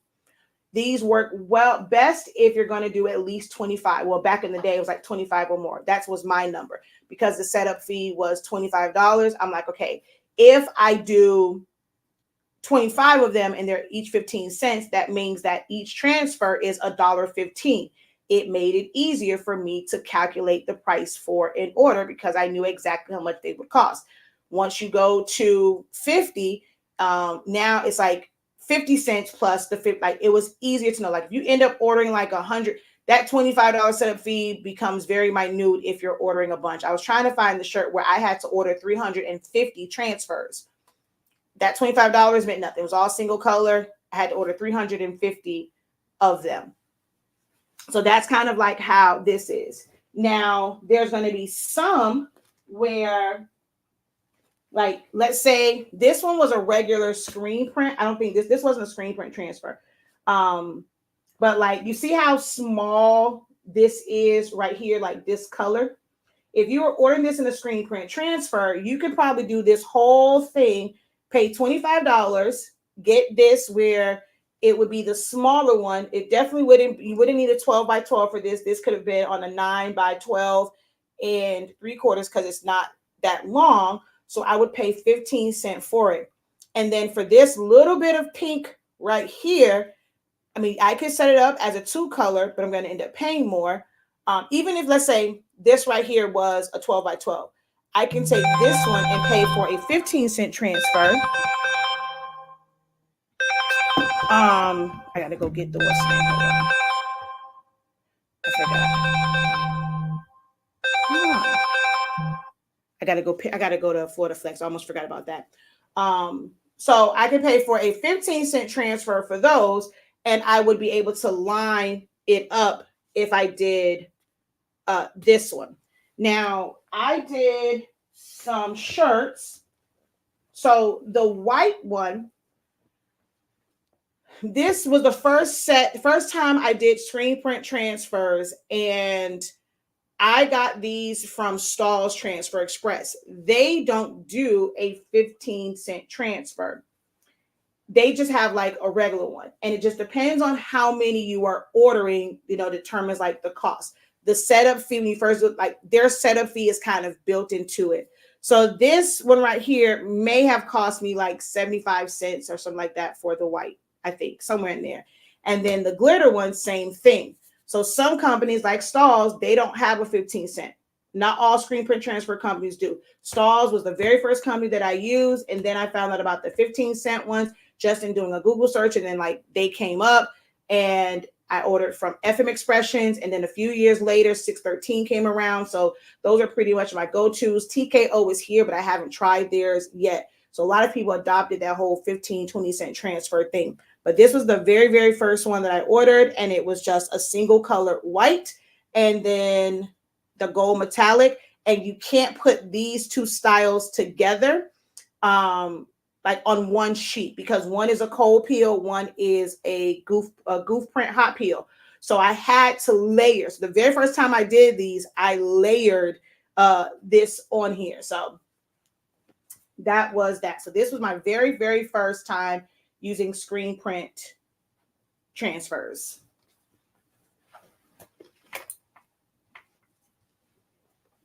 And then like I got this one, even though it's embroidery, I only did this to show like, let's say you got you have a single color, single image, but then you also can do a full color, single image. So this has a design here and it has a design here. On a single image transfer, which is going to be like their most cost effective way, you would not be able to put this design and this one, even though they're small, they both would fit on a 9 by 12.75. They're two different designs. So you could not get them to fit on one unless you made it appear like they were the same, but then you have to do a whole lot of cutting down and trimming, because it, like, if it's the same design, it can't have like a certain amount of space in between it, because then they're going to see that, oh, you're just trying to get two different designs, and they will charge you for it and just put them as two different designs. But yeah, this is something where if you had a gang sheet and you order at their regular price, which they could average anywhere, depending on how many you're ordering, from 75 cents to like $2, you would be able to put these on a gang sheet. And their gang sheets can range from that. They don't have to be a 9 by whatever. They have some gang sheets that are like smaller that would fit both of these on it, but you're still going to pay more than 15 cents. So sometimes it still comes out better to just do the single image transfer, depending on how many you're ordering. So I have literally a whole class about that, because it's that much information to process and understand. I have a whole class about that. Where do you order transfers so cheap? Like right now, there are so many companies that have adopted the anywhere from 15 to 25 cent transfer for single color, single image, depending on the size. You have FM Expression, 613 Originals, TKO, is it Coleman or Howard's? Oh God, what's the other one from? There's another one that Image somebody. Oh God, I met them at Impressions, but now there's a bunch of them. Supercolor, Supercolor doesn't do like 15-cent transfers or whatever. They just do like the regular ones. So you have them, and you have like TKO has regular ones. Stalls is like another company. But if you do a search, there's quite a few companies that adopted. Like after FM Expression, Frank and Mary, once they kind of did that whole setup, a lot of other companies followed suit. A lot of companies. And that's why so when you're buying the transfers, like people, again, not knocking anyone's hustle, because it is still convenient for some to not buy in bulk, like having to pay. Okay, so imagine if, like I said, back in the day, you could get 100 transfers of all the same thing for like $35 or whatever. Now, would you be able to do the same thing like boarding transfers to someone? No, but you can try out a variety of them. You're not having to get one. So the transfer business still works for people who just kind of want to try out certain things to see if it works before you invest in a whole bunch of them. If it's just like generic design, like you're going to do something that says like faith or love club, self-love, before you go and buy a whole bunch of them and then now you're stuck with them, some people may choose to get, dip their toe in the water, kind of get a feel of it, and order these transfers. They can try out a bunch of different ones. So it's like getting like a bundle set. But that's all that they're doing. They are creating designs in Silhouette Studio, Canva, whoever, whatever, and they are submitting it, and they're placing orders for 500, 1,000. I know some people like they had a really, really, really popular group. They still have a group where they basically was just like people would go there for like whatever the latest transfer was. And they were ordering like 5,000 transfers of like one design. And then they're selling them at like for $1, $2 or whatever. So that's anybody that you see doing these transfers. Most of them don't have a screen print set up in their home. They are ordering from 613 Original, TKO, FM Expression, Howard's, Coleman. I always forget them mixed up. I think it's Howard's. They're ordering from them and paying 15 cent, by the time, like if you're ordering, let's say if somebody was ordering like 5,000 of these, 5,000 times, even the most, like the bigger one, let's just say 20 cents, right? So that's I'm sorry, that was 500. So for 5,000, I mean, even 500. So let's say we did 500 times 0.2. That will cost them only $100. The setup fee is going to be the same. So that's like 25. By then, they probably got free shipping. So they have 125 of these. So that comes out to basically 25 cents a transfer. After they pay for the setup fee, all of that, all in 25 cents. Even if they had to pay for shipping, let's just say it was 125 plus on the high end $18 for shipping, 143 divided by 500. So let's just say 29 cents per transfer. If they sell it to you for $1, if they got it for 25 cents, they're making 75 cents, and they did absolutely no work. They did not have to make it. They didn't have to weed up. They didn't have to have any equipment whatsoever. They're just selling it, packaging it up. Now, by the time they add like their packaging for their poly mailer, all of this, they might be able to, let's say they made 50 cents, 60 cents a transfer. So 60, and they sold all 500 of those. So they've made $300, and all they did was create a design. That's it. But it seems easy when you say that, oh, buy some 15 cent, 20 cent transfers. You don't have to do any work, no equipment, whatever. You're just going to sell them. You can make $300 like that. No work. But the work comes in. How long do you have to be online? How long do you have to advertise in these things to make that money? So if you attach your time to advertise for, or to build this group and to get that audience of people, like your website. So now now it's like all of the business stuff. So from just one transfer, that's not going to be able to like hold you, because you still have to, how are you selling it? You may want to, you're going to have a website. So you have to take that transaction. So you might end up with, from selling it for $1, by the time you do the transfers, all of the overhead, they may end up like profiting after paying for the website, the marketing, or whatever, that could potentially go into their pocket. Let's just say if it was 25 cents. So they sold all of them $125 and did not have any equipment. That's kind of how that works.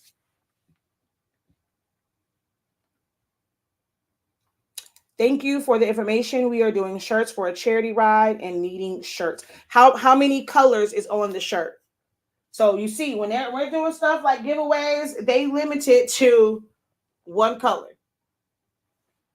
On the back of the other one, they had two. They had a red and they had a white. So if it's something like that for charity, they're not looking to spend, $20 on like a custom shirt. They want something that's going to be inexpensive. And if you can go to where you just do the design, charge a separate design fee, you do your transfers, these apply in literally 7 to 10 seconds. There's no need for a second press. If you're applying it correctly, most times when it comes to screen printing, you don't really have to do a second press. Even if you do, they're a hot peel and you're doing an immediate press. So it's like really it's not a lot of work. And you can still, generate a good profit.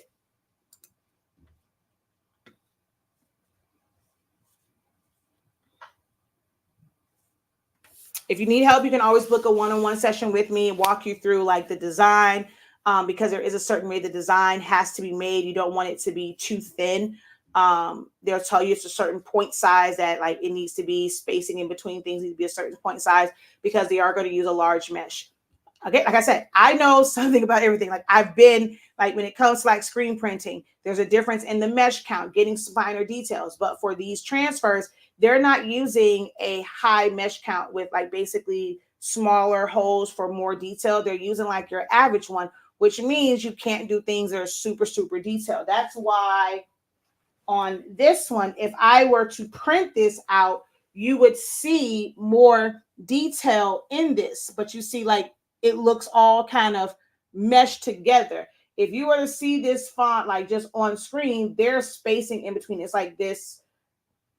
It's like a grunge type font, but when you're doing it with screen printing, because it's a thicker screen or mesh size, all of this meshes together, and like the letters can look thick and not really appealing. But I wasn't, I mean, for what this was, I wasn't too worried about that. But you have to be mindful of things like that, like the size. Like right here, you don't really see the detail of the ball because that space was too small. So you can book a one-on-one session with me, but I also have a class that I've gone over that as well. Black lettering with a color paint, with a color print of a bear with a motorcycle. Can you mix DTF with? So, I mean, if you're going to do DTF, you might as well just do DTF. There's no sense in mixing the two, because DTF, you will be able to do all of those things. It's going to print it and then just, yeah, it makes no sense to pay a separate setup fee and mix DTF and screen printing. Yeah, if it's you're saying a color print of a bear, then DTF is probably going to be your better option, unless it's a significant amount. There is a full color option. So I'll tell you the full color option. Let's just go to the original, well, one of the originals, FM Expressions. I think it's easier to see their pricing.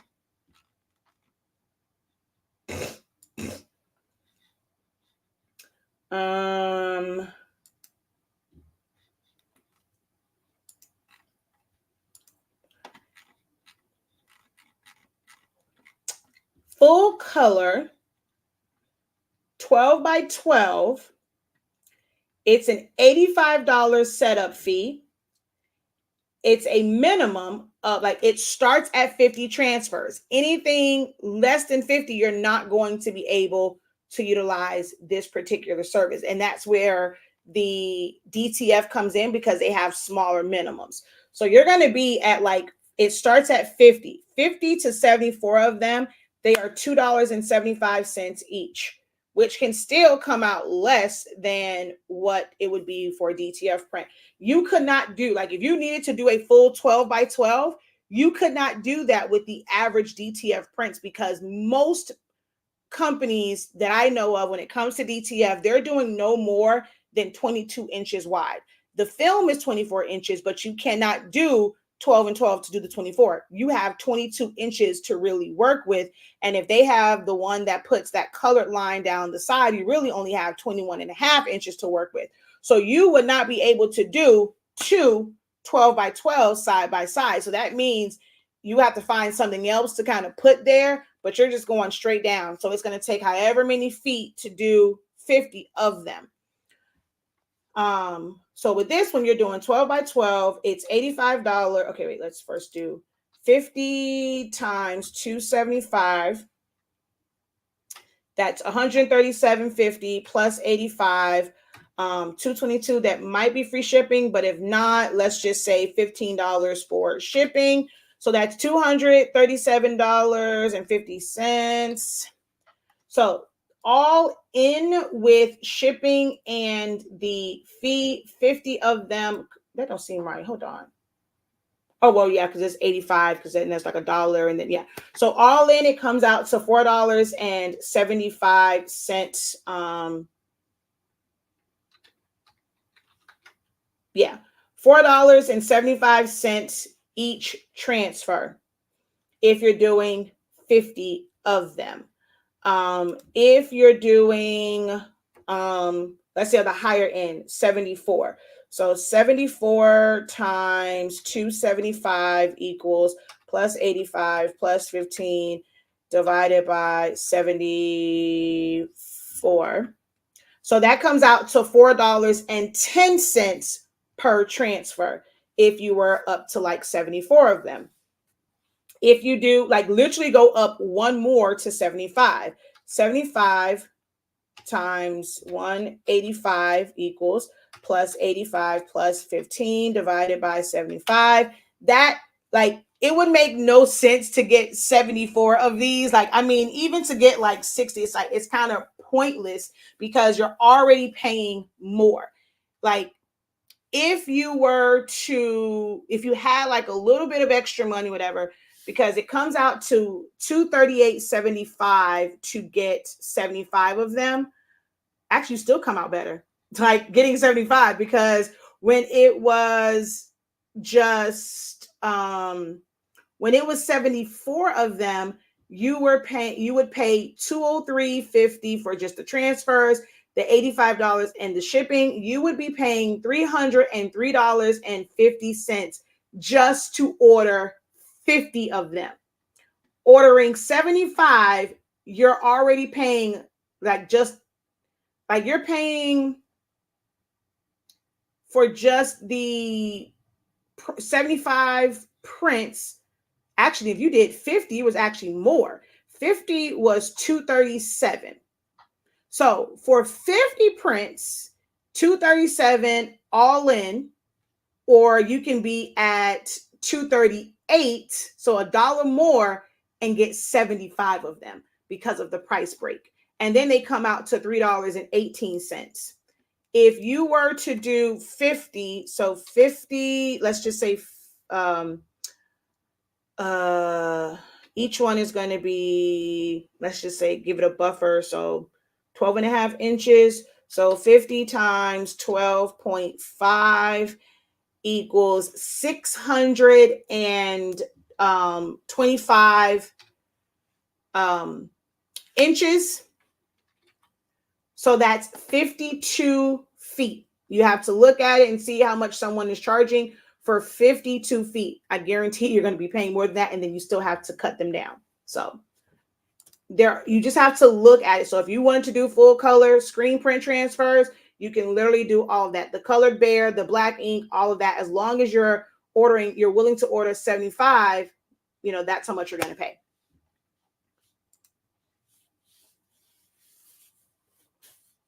So I just gave you a class for free. All right, it's been 2 hours. I thank you guys so very much. Hopefully this was helpful for you guys. If it was, please be sure to give this video a thumbs up. Share it with someone. Even if it's not this specific video, let others know, like, look, if you want real answers that's going to help your business, that's not a scam, like this chick is the real deal. She knows a little bit about a lot of it, or a lot of it about a little bit, however you want to say it. All I ask is, help the platform grow by referring us to others. I would love to be able to see my subscription count go up because I provide a lot of value. Yes, I know the videos can be long, but it's long because I'm on here just answering questions. And if you guys want, you can help somebody out. Y'all can do a timestamp. I'm not going to do a timestamp because y'all not paying me to do timestamps for stuff like this. But if you feel so inclined, make a comment, put a time, like the information that you need. When you come on and you're watching the videos, if it's a longer video, you get to it, you write a comment that it's this and you put the timestamp on it. Trust me, it'll help somebody else. All right. But I thank you guys so very much for joining. Visit our website, enroll in our classes. They are well worth it. They are affordable for the value that you get and the fact that it's something that's going to help. Every class that I've ever taught is never just for that thing. You can literally take that information and that guidance and apply it to just about anything in your creative journey. So check out our website. We have digital products. If you're into sublimation, we have the best sublimation paper, 365 degrees, 30 seconds, 325 degrees, 60 seconds for certain things. We have classes on there, digital files. There's a lot on our website.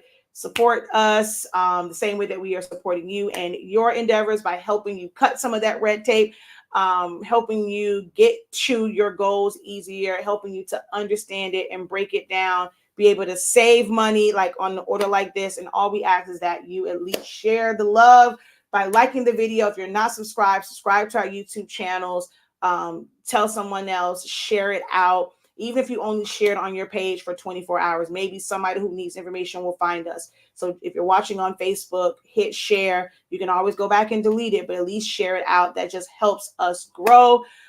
And it keeps me motivated to do this because every other week I really, really want to give up. I'm just saying, like, it's a lot different now than when I started this 10 years ago. All right. So until next time, guys, have a great one. Continue to unlock your creativity and be incredible. Peace. You guys are very, very welcome.